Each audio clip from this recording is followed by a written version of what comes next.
예, 할렐루야. 10월 19일 주일입니다.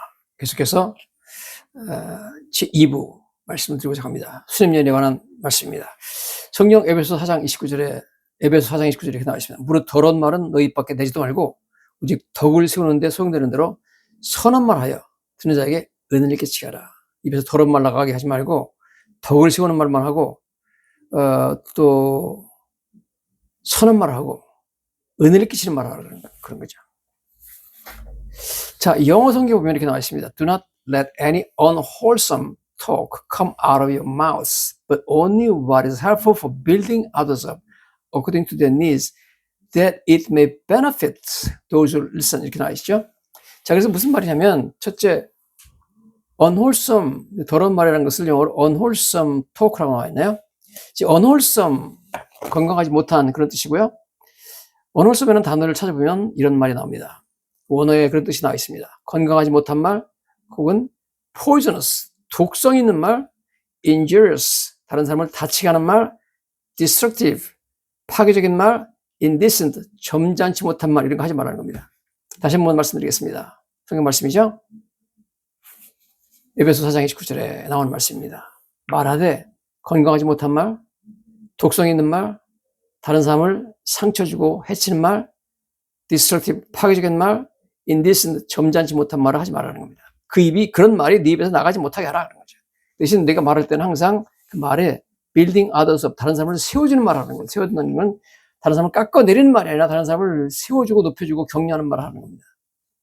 자, 그래서 에베소 4장 29절 말씀은 선한 말을 해서 듣는 자에게 은혜를 끼치게 하라. 말이 선해야 되고 말에 악함이 있게 하지 말고 은혜를 끼치게 하라. 그런 말씀을 하고 있습니다. 여기에 더러운 말이 입 밖에 나가지 말라고 그랬죠. 더러운이라는 단어는 원래 원어 헬라어의 사프로스라는 단어입니다.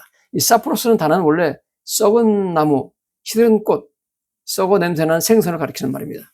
그러므로 사프로스라는 단어의 뜻은 원래 rotten, 썩은, corrupt, 부패한, useless, 소용없는, 쓸데없는 그런 뜻이죠.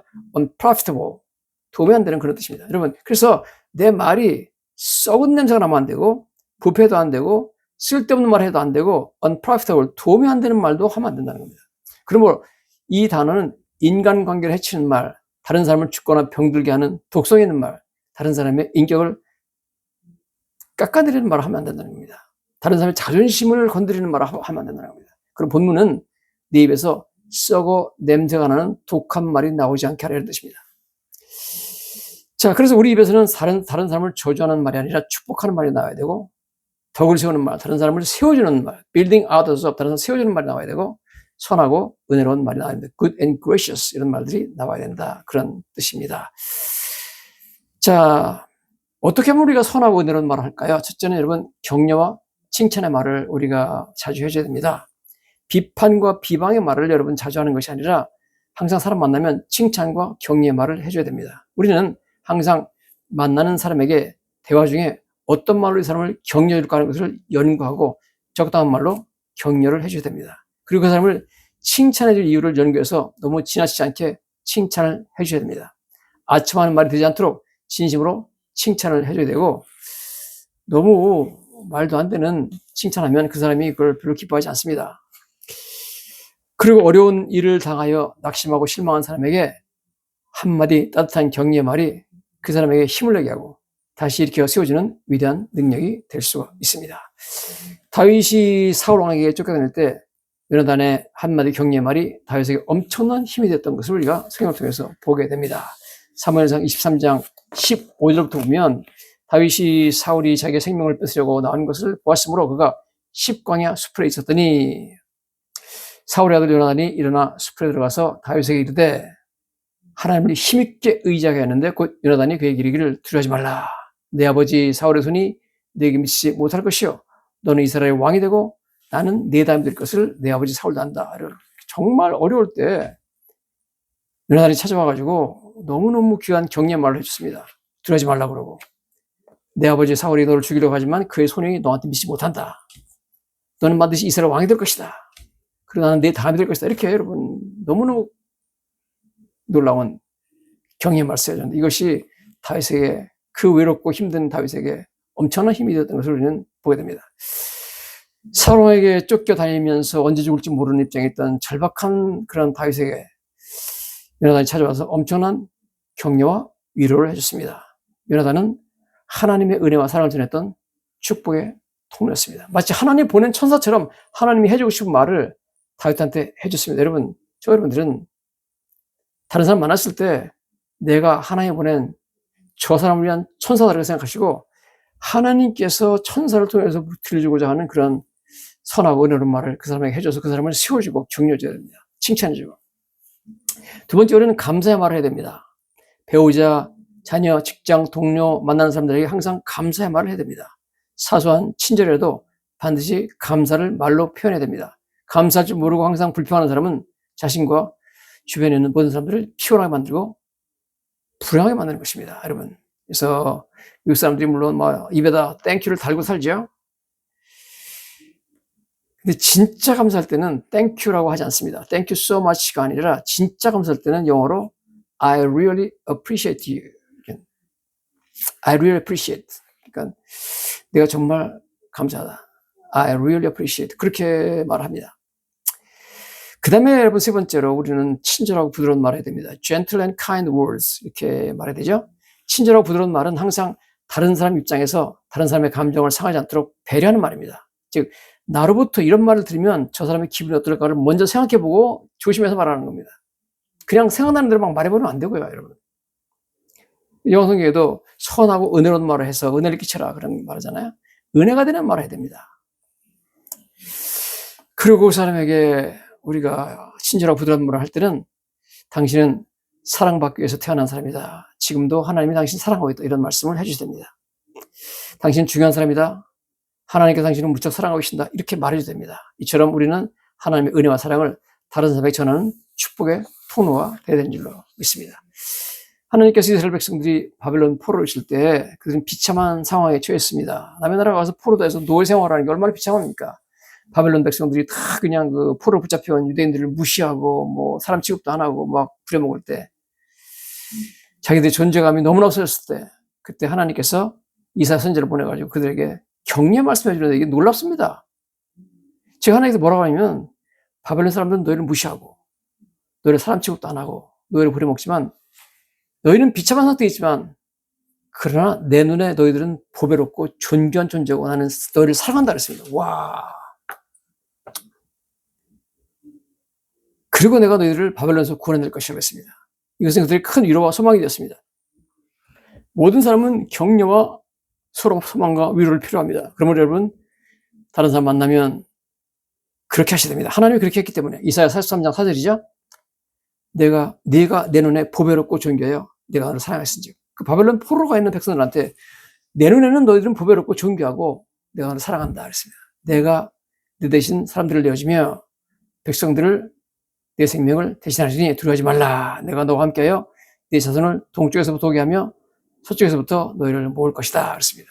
다 모아가지고 국으로 돌아오게 하겠다는 소망을 줍니다. 여러분 소망을 주시고 다른 사람에게 희망을 주고 다른 사람의 길 꺾지 말고 소망을 주고 보배롭고 존귀하며 하나님이 너를 당신을 사랑하신다. 당신이 귀하다. 이렇게 이런 메시지를 하나님이 하신 것처럼 우리도 다른 사람에게 해줘야 됩니다. 그래서 우리는 축복의 천사가 되어가지고 다른 사람을 대해야 됩니다. 우리 말이 축복의 천사가 되어가지고 다른 사람을 살려내는 역사가 있어야 됩니다. 네 번째, 우리는 무심코 다른 사람에게 상처를 주는 말을 하지 않도록 조심해야 됩니다. 무심코 한 말이 상처가 돼가지고 그 사람에게 엄청난 고통을 줄 수가 있습니다. 잠언 12장 18절이죠. 칼로 찌른같이 함부로 말하는 자가 있거니와 지혜로운 자의 혀는 양약과 같으니라. The tongues of the wise brings healing. 즉 지혜로운 자의 그 혀는 brings healing, 치료를 한다는 것입니다. 즉 내 말이 칼로 찌른 것 같이 다른 사람을 막 상처 주고 아프게 하고 피 흘리게 하는 그런 말이 아니라 나는 지혜로운 자가 돼가지고 내 혀가 양약, 다른 사람을 치료해주는, 상처받은 사람을 치료해주는 말이 나한테 나가야 된다는 겁니다. 말로 치료해야 된다는 거죠. 여러분, 우리 말은 다른 사람을 찌르고 아프게 하는 말이 아니라 양약처럼 다른 사람을 치유하는 말을 해야 됩니다. 여러분은 말로 다른 사람을 주로 찌르십니까? 혹은 그들의 상처를 치유하고 계십니까? 우리는 우리 인생에 만나는 한 분 한 분이 다 귀한 분들인데요. 그분들에게 축복의 천사가 돼가지고 그들 상처를 아물게 하는, 치유의 말을 해줘야 되는 것입니다. 1988년 12월 20일자 USA 투데이 신문에 기사가 나왔는데 캐런 카펜터라는 여인에 대한 얘기입니다. 여인이 유명한 여인이었었는데 극도의 다이어트를 하다가 신경성 식욕부진으로 32살에 죽었답니다. 왜 그녀가 죽었는가? 결국 이유를 알아보니까 어떤 평론가가 그 여자 캐런에 대해서 리처드 첩의 시스터, 리차드의 뚱뚱한 시스터, 자매다 이런 말을 했대요. 뚱뚱하다는 말, 첩이라는 말, 그 말 한마디 때문에 상처받은 의자가 그때부터 아주 극도의 체중 감량을 위해서 집착하다가 결국 식욕부진과 그 다음에 심장마비로 죽었다는 것입니다. 여러분, 별거 아닌 것 같지만 무심코 내뱉은 한 평론가의 말이 한 젊은 여인을 죽게 만들었습니다. 우리는 우리 말로 사람을 죽이는 사람이 아니라 우리 말로 사람을 살리는 사람이 됩니다. 예수님은 항상 사람을 살리시죠. 우리도 우리 말로 사람을 살리고 치유십니다. 예수님이 가는 곳마다 치유해주잖아요. 병자를 만나면 다 치유했습니다. 여러분, 우리도 다른 사람을 말로 치유됩니다. 돈 드는 것도 아니고 여러분 말로 치유하는 겁니다. 그 다음에 여러분 다섯 번째로 불평 불만하는 습관을 버려야 됩니다. 성경에 보면 불평 불만하지 말라고 나와 있습니다. 빌립보서 2장 14절에 모든 일을 원망과 시비 없게 하라. 빌립보 2장 14절에 do all things without grumbling or arguing 이렇게 나와 있습니다. 원망과 시비, 즉 말할 때 불평하지 말고 arguing, 시비 걸지 말라는 겁니다. 따지고 시비 걸고 그러지 마라. 그거 피곤하다는 겁니다. 결국 모든 불평은 사실 궁극적으로 우리 인생의 모든 것을 주관하시는 하나님께 대한 불평이 되는 것입니다. 하나님께서는 주권적으로 이제 모든 삶과 환경을 주관하시기 때문에 사소한 것까지 다 하나님이 주관하십니다. 그래서 내가 하면 결국 그 불평은 사람에 대해서 환경에 대해서 불평하는 것은 결국은 하나님께 대한 불평이라는 겁니다. 왜냐하면 우리 모든 삶에 상세한 것까지 하나님이 주관하시고 나한테 허락하시기 때문에 당신 불평하면 당신은 하나님께 대드는 것이라는 것이죠. 항상 불평하는 사람과 같이 사는 것은 매우 불행한 일입니다. 불평하는 사람과 같이 사는 것은 컴플레이너랑 같이 사는 것은 엄청 불행한 일입니다. 당신이 뭔가를 잘해도 상대방은 칭찬 한마디 안 해줍니다. 그러다 뭐 한 거 실수하면 끝없이 그거 가지고 불평하고 물건 던집니다. 그러면 여러분 살기 힘듭니다. 만약 당신이 이렇게 당하면 당신 기분이 어떻겠습니까?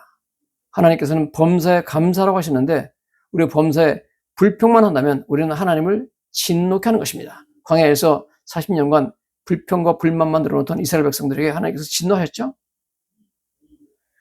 불평은 자신도 불행하게 만들고 다른 사람도 불행하게 만들고 상처를 주는 것입니다. 우리는 성경 말씀을 지켜야 됩니다. 불평하지 말라 그러죠? 모든 일을 원망과 시비가 없고요. 원망은 불평하는 것이고요. 컴플레인이고요. 시비는 arguing, 시비 거는 거예요. 말 한마디 하면 웬만하면 그냥 넘어가면 되는데 꼭 따지고 들고 시비를 걸고 그러는 사람이 있어요. 아주 피곤하죠. 그런 사람 저도 여러분 만나면 저 사람은 꼭 시비 걸기 때문에 따지고 들기 때문에 제가 말을 하려다가도 무슨 말을 좀 하려다가도 이것도 얘기했다고 저 사람 시비 거는 거 아닌가 그래가지고 말을 안 하고 싶습니다. 가까이 하고 싶지 않아요, 여러분. 그런 사람이 돼서는 안 되죠. 누구든지 푸근하게 언제든지 다가가서 나의 괴로움과 어려움을 다 털어놓을 수 있는 그런 푸근한 사람이 돼야 됩니다. 시비 걸지 말고 그럼블링하고 악용하지 말고 여러분 항상 감사하고 항상 다른 사람을 너그럽게 품어주는 그런 말을 하시는 저 여러분들 되시기를 예수님 이름으로 간절히 축원합니다.